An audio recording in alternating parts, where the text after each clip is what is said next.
Bible సమయం గంభీర సమయం వచన పరంపర ధ్యానాంశ సమయం బైబిల్ సమయం గంభీర సమయం దైవ సన్నిధికి అనుబంధ సమయం బైబిల్ సమయం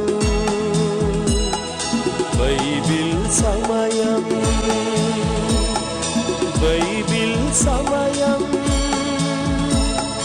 బైబిల్ సమయం.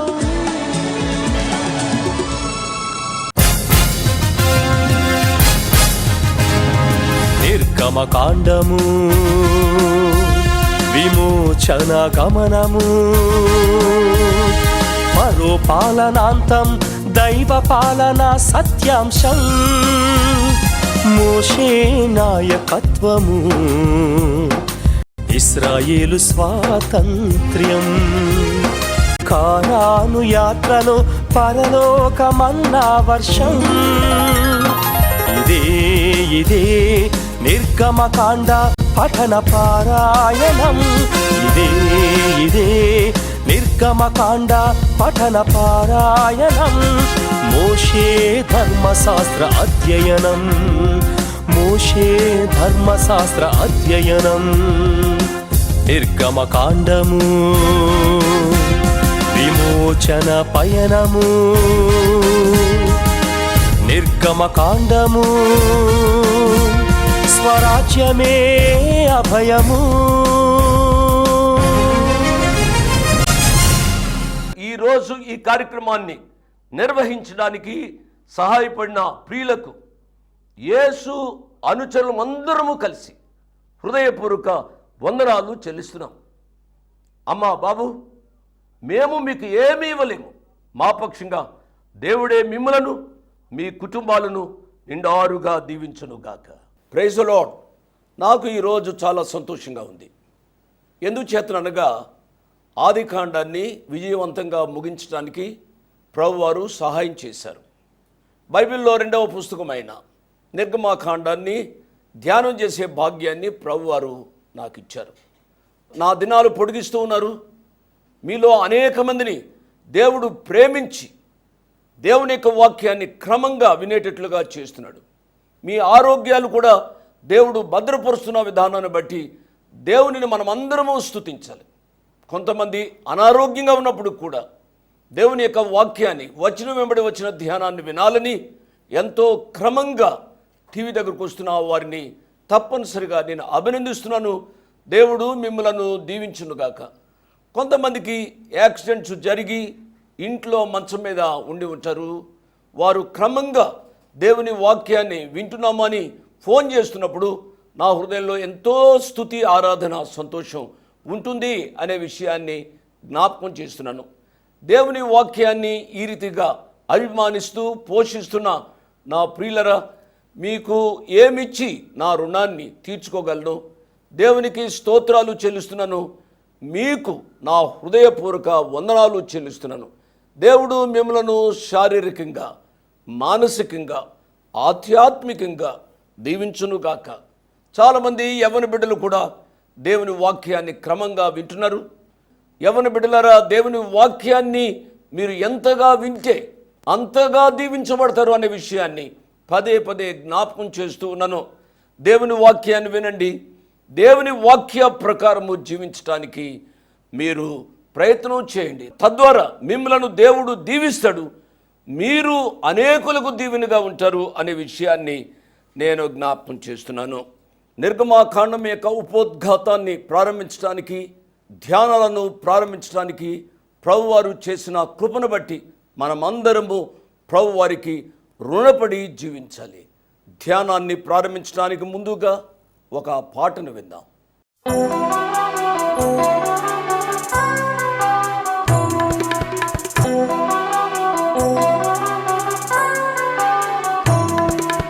ఓ నా క్రైస్తవ సంఘమా, ప్రియమైన ద్రాక్షావనమా, ఓ నా క్రైస్తవ సంఘమా, ప్రియమైన ద్రాక్షావనమా, నేల దున్యాను పాలు త్రవ్యాను, ఎరువు వేశాను, మిము మొక్కలుగా నాటాను, నీరు పోసా, చుట్టూ కంచె వేశాను. ఓ నా క్రైస్తవ సంఘమా, ప్రియమైన ద్రాక్షావనమా. మాటలు విన్నారు కదూ. ఇక ప్రార్థన చేసుకుని ఉపోద్ఘాతాన్ని ప్రారంభించుకుందాం. మమ్మలను మిక్కిలుగా ప్రేమించిన మా ప్రియ పరలోకపు తండ్రి, వందనాలు స్తోత్రాలు నాయనా. మీ కృపా వాక్యాన్ని వినే భాగ్యాన్ని ఈరోజు కూడా మీరు మాకు దయచేసినందుకై వందనాలు స్తోత్రాలు నాయనా. నిర్గమాకాండంలోనికి వచ్చాం ప్రభువా. ఆ గ్రంథంలోని మీ దయగలిగిన ఉద్దేశాన్ని మాకు బయలుపరచండి ప్రభువా. ఈ ధ్యానాల ద్వారా మేము వ్యక్తిగతంగా, కుటుంబపరంగా, సంఘపరంగా క్షేమాభివృద్ధి పొందడానికి సహాయపడండి. ఎంతమంది టీవీ దగ్గరికి వచ్చి వాక్యాన్ని వింటున్నారో వారందరినీ నిండారుగా దీవించండి. ఘనత, మహిమా, ప్రభావాలు ఈ కుమారుని ద్వారా మీరే పొందండి.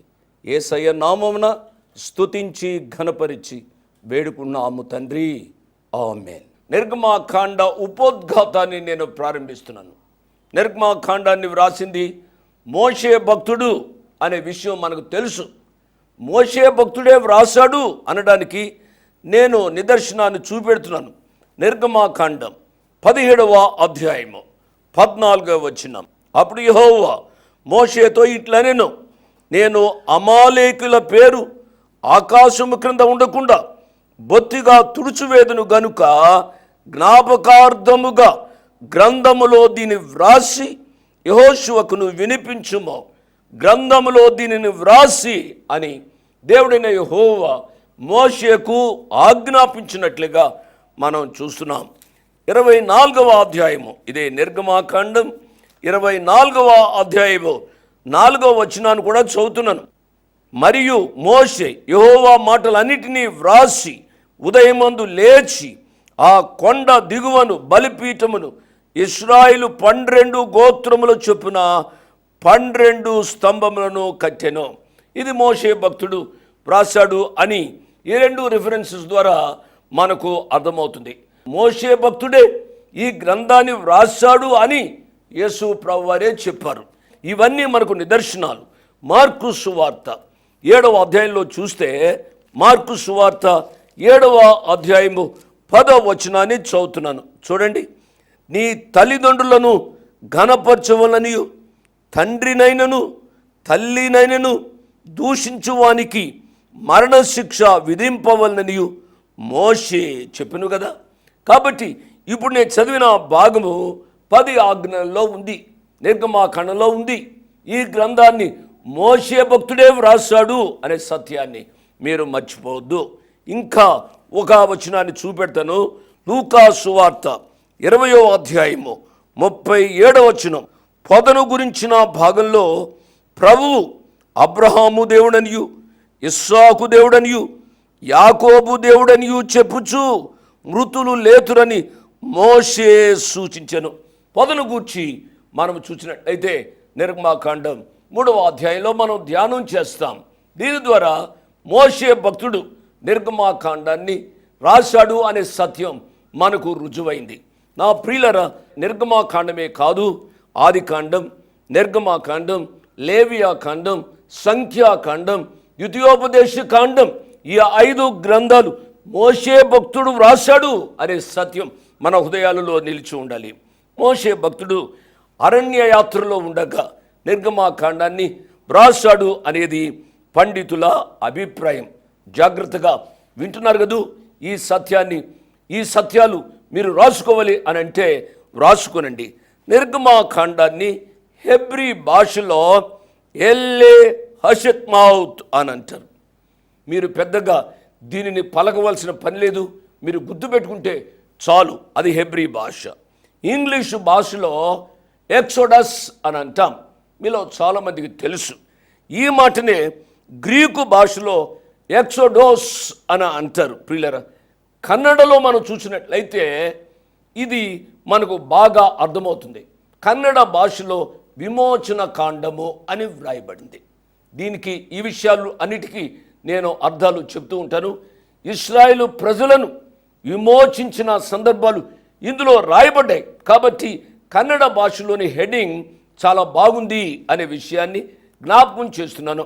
నిర్గమాకాండంలో వ్రాయబడిన ముఖ్య అంశము ఏమిటి అనగా ఇశ్రాయేలు ప్రజలు ఐగుప్తు దేశంలోంచి బయటకు వెళ్ళడం అనేది పాఠ్యాంశముగా ఉన్నట్లుగా మనము గమనించాలి. నిర్గమము అనగా బయలు వెడలుట. ఈ నిర్గమము అనే మాట లూకా సువార్తలో వ్రాయబడింది. పేతురు గారు వ్రాసిన 2వ పత్రికలో వ్రాయబడింది. మీ రిఫరెన్స్ కొరకు నేను చెప్తున్నాను.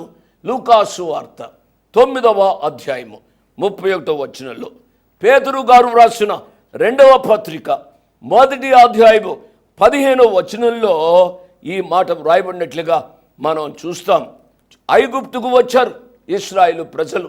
ఎంతమంది వచ్చారు అనగా 70 మంది వచ్చారు. 70 మందితో వచ్చిన ఇశ్రాయేలు ప్రజలు కోట్ల మందిగా అయినట్లుగా మనం చూస్తాం. కాల్బలమే 6 లక్షల మంది అని మనం చెప్పుకుంటూ ఉంటామండి. ఆదికాండం 46వ అధ్యాయము 27వ వచనం ప్రకారం యాకోబు ఐగుప్తునకు 70 మందితో ప్రయాణం చేసినట్లుగా మనకు తెలుసు. మనం చెప్పుకున్నాం ప్రియులరా. ఈ మాట చెప్తున్నప్పుడు నేను ఇంకొక వచనాన్ని కూడా నేను చెప్పాను. 70 మంది అని ఇక్కడ రాయబడి ఉంది. 75 మంది అని అపోస్తలుల కార్యముల గ్రంథంలో వ్రాయబడినట్లుగా మనకు తెలుసు కదూ. ఆదికాండం 46వ అధ్యాయము 27వ వచనాన్ని చదువుతున్నాను. బైబిల్ వారు నాతో క్విక్గా చూడండి. ఐగుప్తులో అతనికి పుట్టిన యోసేపు కుమారులు 2 ఐగుప్తునకు వచ్చిన యాకోబు కుటుంబపు వారందరూ 70 మంది. అపోస్తలుల కార్యముల గ్రంథంలో 7వ అధ్యాయంలో చూస్తే ఇంకొక రీతిగా వ్రాయబడింది.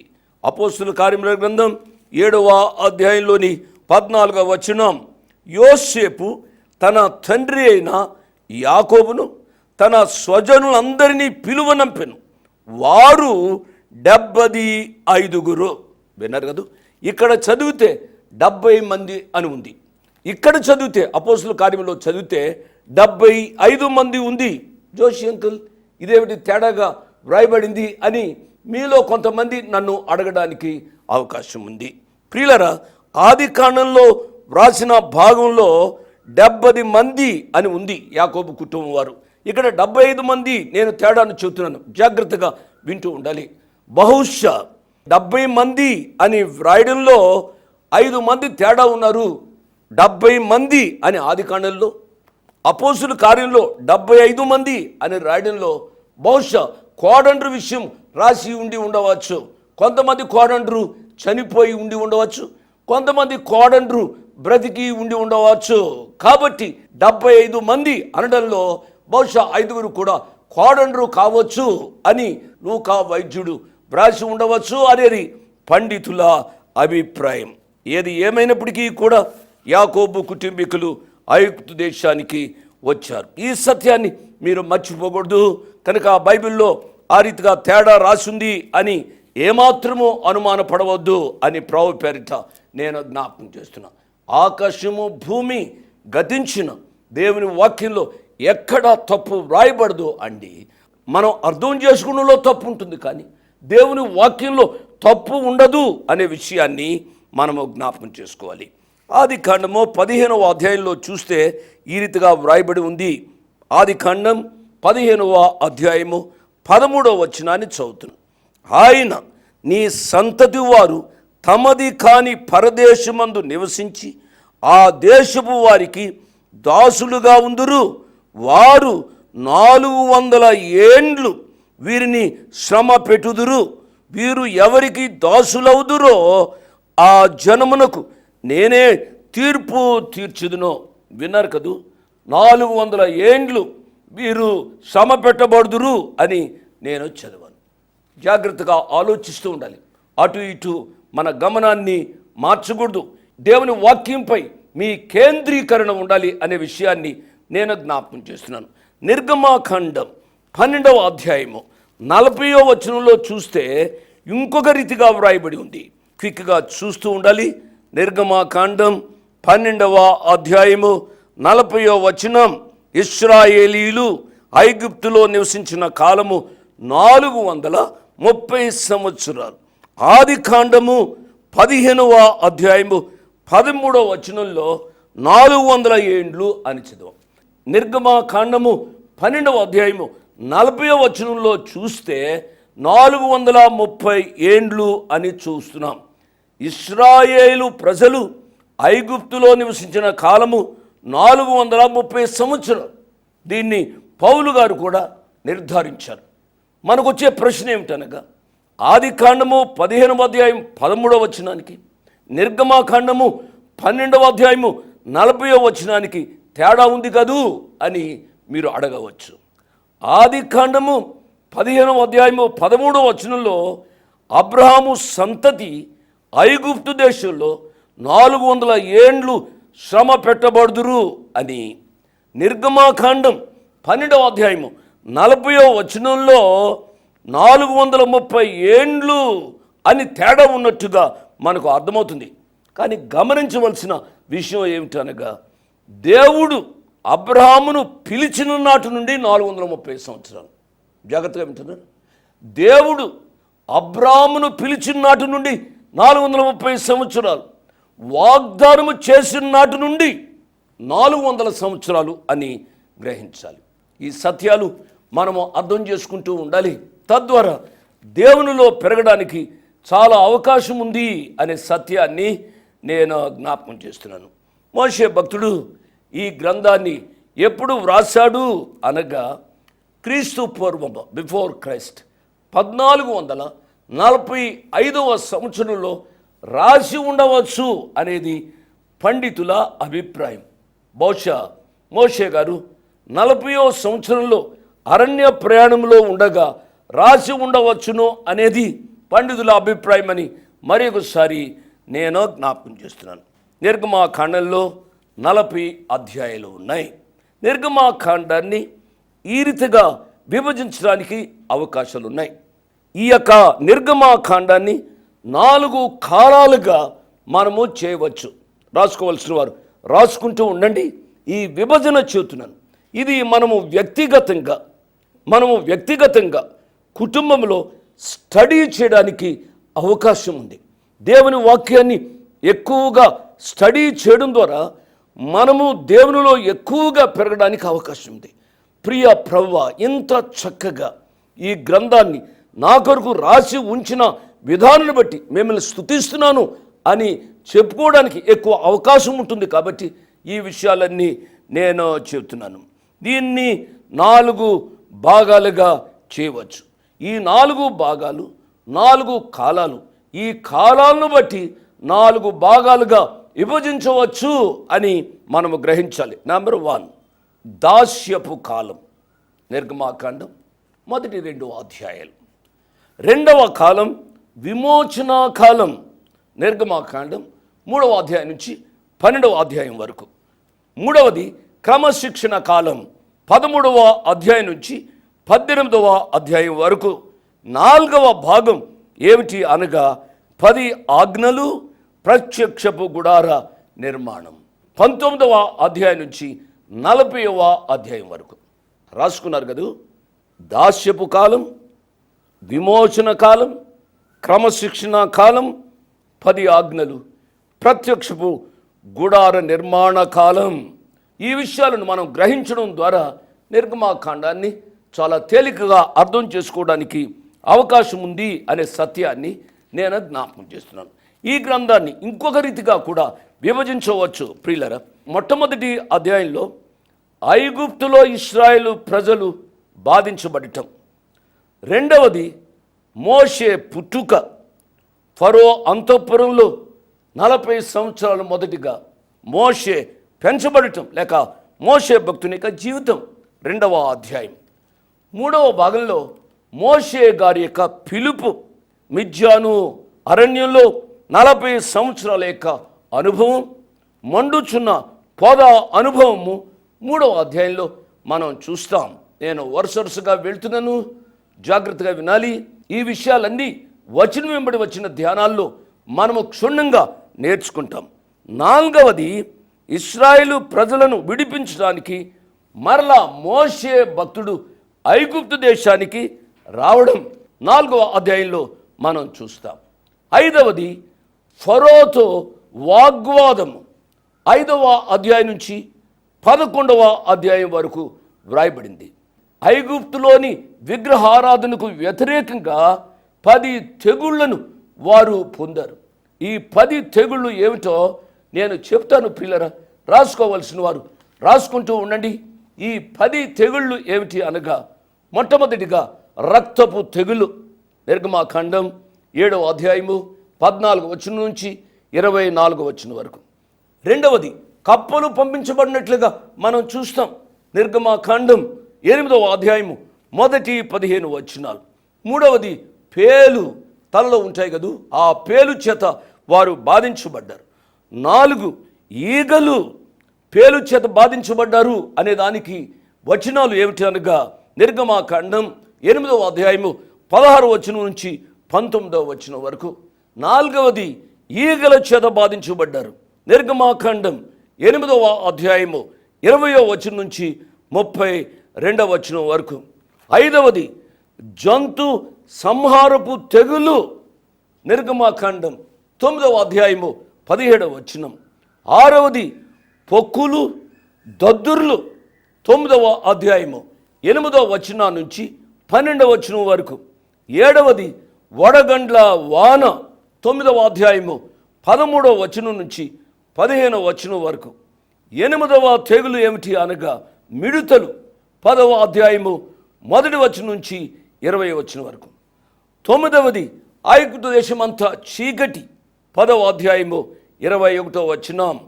10వది, వారి యొక్క తొలుచూలు బిడ్డ సంహరించబడటం, నిర్గమాకాండం 12వ అధ్యాయము 1-12 వచనాలు. రాసుకున్నారు కదా, స్పీడ్గా వెళ్ళారు అంకుల్ అని అంటున్నారా?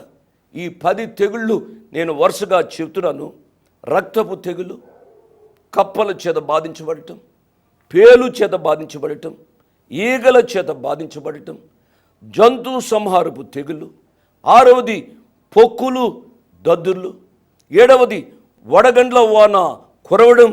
8వది, మిడుతుల చేత బాధించబడటం. 9వది, దేశమంతా చీకటి కమ్మడం. 10వది, తొలుచూలు సంహారం. ఈ 10 విషయాలు మీ యొక్క మనసులలో ఉంచుకునే వాళ్ళని ప్రభు పేరిట నేను జ్ఞాపకం చేస్తున్నాను. 2వ భాగాన్ని చెబుతున్నాను. మొదటి భాగంలో 5 విషయాలు నేను చెప్పాను. ఇది మోషే భక్తుని ద్వారా దేవుడు ఇశ్రాయేలు ప్రజలను ఐగుప్తు దేశం నుంచి బయటకు తీసుకురావడం. 2వ భాగం ఏమిటి అనగా, ఈ 12వ అధ్యాయం నుంచి 14వ అధ్యాయం వరకు ఇశ్రాయేలు ప్రజల యొక్క విమోచన గూర్చి వ్రాయబడి ఉంది. ఇందులో ముఖ్యంగా పస్కా పండుగ, ఎర్ర సముద్రాన్ని దాటడం 12వ అధ్యాయం నుంచి 14వ అధ్యాయం వరకు చూస్తాం. 3వ భాగాన్ని చెప్తున్నాను. 15వ అధ్యాయం నుంచి 18వ అధ్యాయం వరకు సీనాయి వైపు ప్రయాణం చేయడం. ఇందులోనే నిర్గమాకాండం 15వ అధ్యాయంలో మనం చూస్తాం. 2వది, మారా జలమును అనగా చేదైన జలమును తీపిగా మార్చడం 15వ అధ్యాయంలోనే చూస్తాము. ఎలీము ఫలభరితమైన అనుభవం. 4వది, మన్నా మరియు పూరేళ్ల అనుభవం. 5వది, బండలోంచి నీళ్లు రప్పించడం. ప్రియులరా, ఈ సత్యాలు నేను వెంబడి వచ్చిన ధ్యానాల్లో మనము చూస్తామండి. 4వ మెయిన్ పార్ట్ ఏమిటి అనగా, దేవుడు వారికి ధర్మశాస్త్రాన్ని ఇవ్వడం. దేవుని నామానికి స్తోత్రం. సాంఘిక వ్యవస్థను ప్రారంభించబెట్టడం.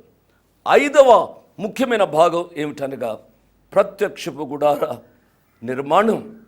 ఈ విషయాలన్నీ వెంబడి వచ్చిన ధ్యానాల్లో మనము ధ్యానం చేసుకుంటామండి. మీరు ఏమీ కంగారు పడవద్దు. ఇది ఉపోద్ఘాతం మాత్రమే.